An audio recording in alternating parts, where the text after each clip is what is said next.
Welcome back, ladies and gentlemen. It's the Cowboys Fan Show. As promised, before we went to break, we're going to have a look now around the NFC East, check in on our divisional foes. So let's have a look, guys, at arguably the hottest quarterback in the game right now, Carson Wentz and the Philadelphia Eagles. They were at home hosting the Denver Broncos on Sunday, Jay Ajayi's new team here. We're going to pick it up here early in the first with Carson Wentz finding Alshon Jeffrey for the touchdown. That was one of Alshon's 6 catches on the day. He had 84 yards, 2 touchdowns, as he burned a keep to lead for that one.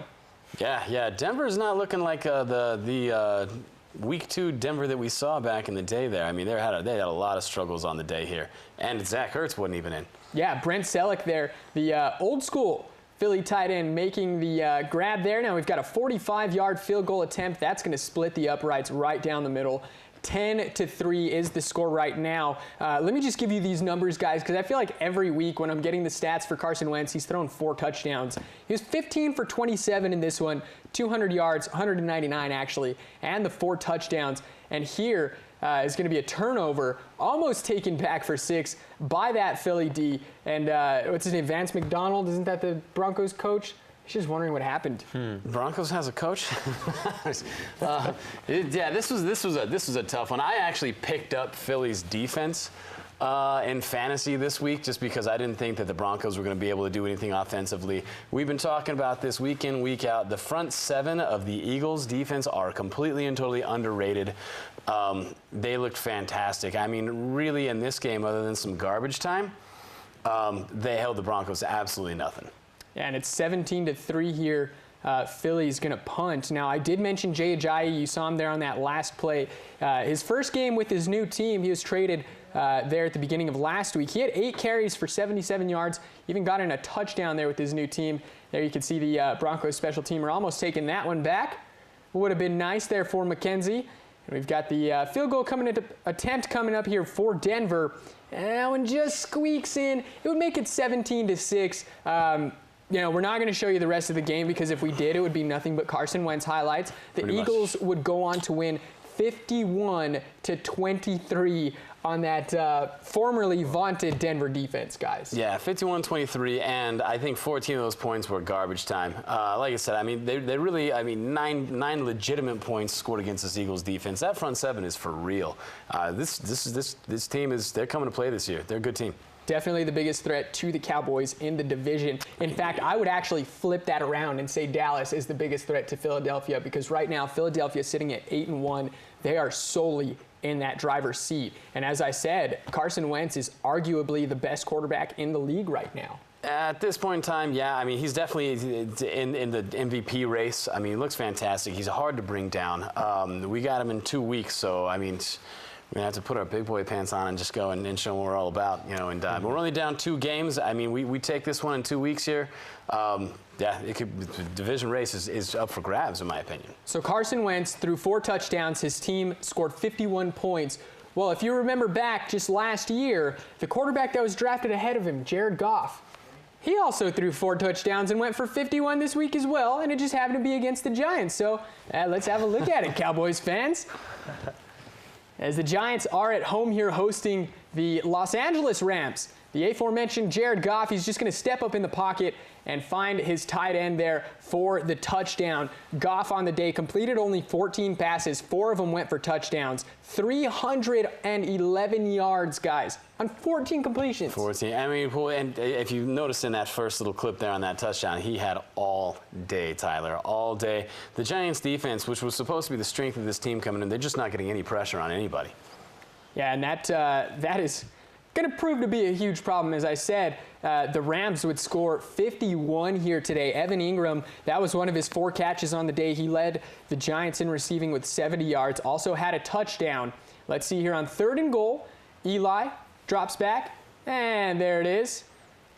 And that's going to actually be Tavares King, the former Georgia Bulldog there, making the touchdown grab. So for right now, you know, everything looking all right for the Giants. 7-7, still here, time ticking down in the first quarter. Jared Goff airing it out, finds his receiver there, and he's going to be dragged out just inside the 10.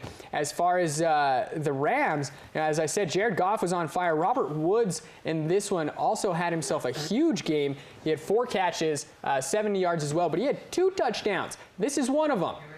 Yeah, I think he's really taken over that #1 receiver spot in LA rather than Watkins right there.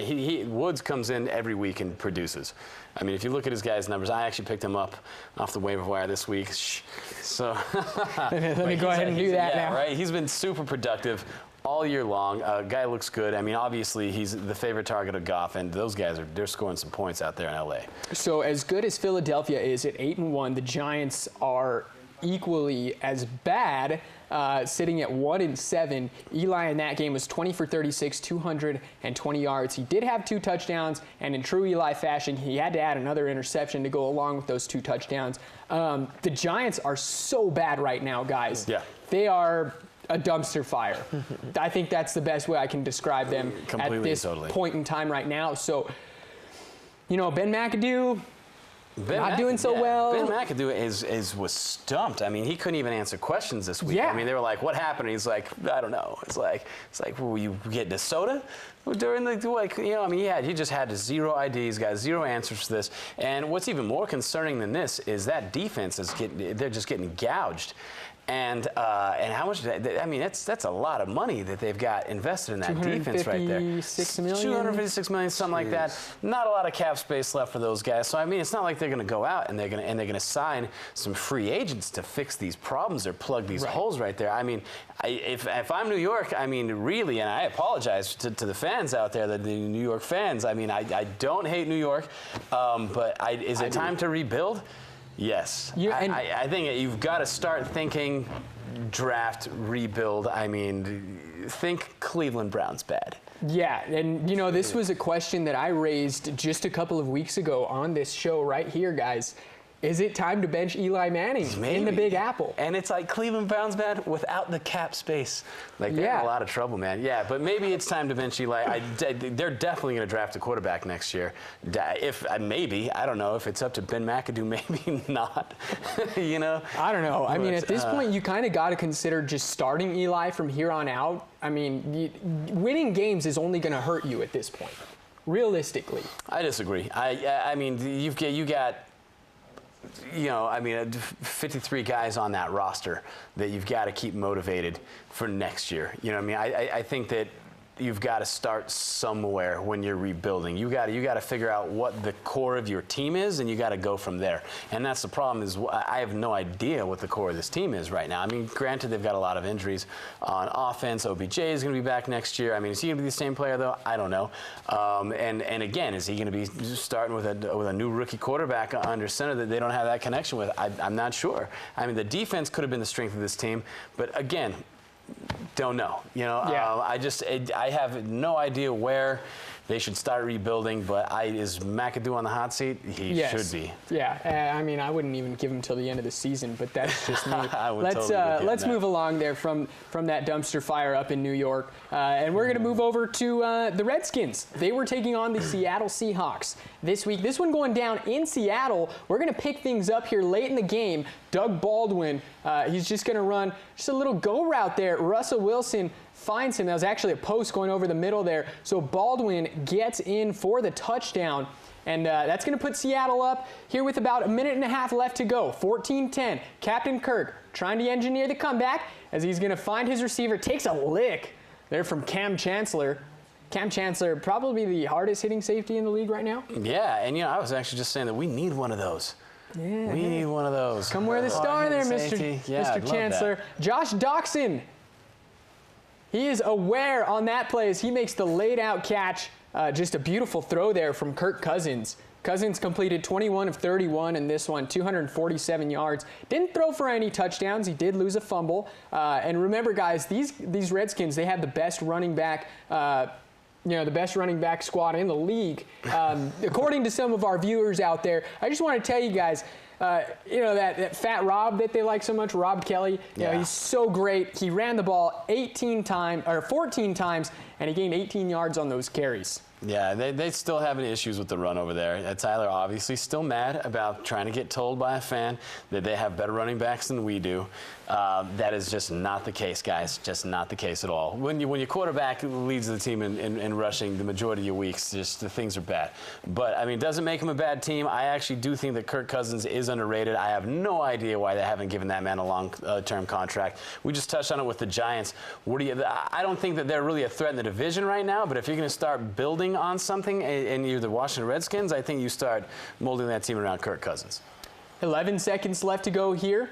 As you can see, they're just going to do a quick little review. They're going to see if Russ was able to get this ball off or not. Would it be an incomplete pass? No. As you can see there, the ball's still in his hand when his knee hits. So that takes away about 8 yards. And, no time left on the clock. You have to go with a Hail Mary. And, guys, we've seen this happen in Seattle before. And, no, they just can't come down with it at the end. We see it happen to Seattle if Aaron Rodgers is chucking the ball.